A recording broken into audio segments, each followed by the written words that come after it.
প্রথম প্রশ্ন বলেছে নিম্নলিখিত কোনটি হলো কোষের এক ধরনের বজ্র নিষ্পত্তি ব্যবস্থা? তারা যে কোনো বাহ্যিক উপাদানের পাশাপাশি জীর্ণ কোষের অঙ্গাণুগুলিকে পরিপাক করে কোষকে পরিষ্কার রাখতে সাহায্য করে। তো চারটি অপশনের মধ্যে সঠিক অ্যান্সার কী হবে চেষ্টা করো। না, সঠিক অ্যান্সার হবে অপশন সি, লাইসোজোম। লাইসোজোমের কাজ কি? না কোষীয় বস্তু পরিপাকে সহায়তা করা। এবং মাইটোকন্ড্রিয়ার কাজ কি? মাইটোকন্ড্রিয়ার কাজ হলো শক্তি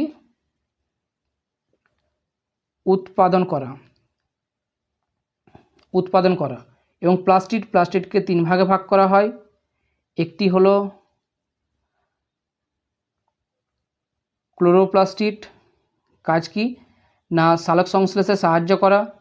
এবং আরেকটি হলো ক্রোমোপ্লাস্টিড, কাজ হলো ফুল ও ফলের বর্ণ গঠন করা।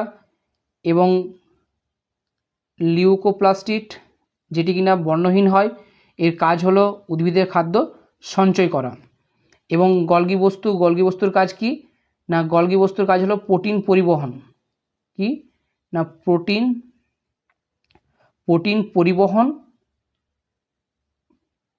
পরিবহন এবং